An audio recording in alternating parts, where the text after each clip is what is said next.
This video is brought to you by NordVPN. Get 75% off via the link below. Call of Duty Modern Warfare is slated to be Infinity Ward's most gritty Call of Duty game yet, with it being said to not shy away from portraying the much darker elements of war in a way comparable to Modern Warfare 2's famous No Russian mission, except for a larger part of the campaign. However, recently there's been some confusion online over comments reportedly made during an E3 press event. It was reported by the website Kotaku that at least one line of dialogue, as well as the scene later on, were being cut from the game, with Kotaku saying that they obtained this info from a PR spokesperson who followed up with them after the presentation had ended. This upset some fans who felt that the devs were perhaps censoring themselves for all versions of the game worldwide. However, the game's narrative director has been quick to shoot down these and other reports over on his Twitter account in various different tweets. To summarize, the director has both said that these specific changes are not being made, and has also assured fans that they will not be bound down to any pressure or compromising their vision at all. One tweet reads, to quote, "We aren't taking any scenes out of the game." In another tweet, he describes how this misunderstanding may have come to be and says, "I don't think anybody tried to generate a fake story. Instead, continuing to finish and polish the game, went through a giant game of telephone and ended up censor. It's understandable but wrong."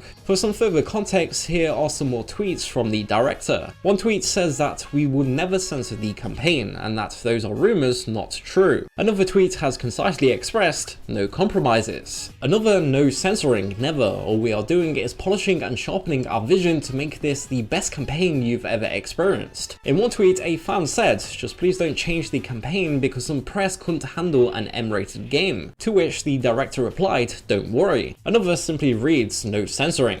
And then there's been numerous other tweets conveying the same message too. So from this, it seems that the devs will not be compromising on their original dark and gritty vision, and nothing that we've seen so far is getting removed from the game. One thing that's worth mentioning, however, is that the approach the game is taking could potentially lead to issues with certain rating authorities around the world. Modern Warfare 2's No Russian mission, for instance, had changes made for the German, Japanese and Russian versions so that you would automatically fail the mission if you fired at the civilians. For the full details on that and any possible regional issues though, we'll have to wait closer to release, which is scheduled for October 25th on PlayStation 4, Xbox One and PC. How do you feel about the new direction in the new game? As always, please let us know your thoughts in the comments below and consider subscribing to see more videos on how media is changed around the world. Until next time, thank you for watching.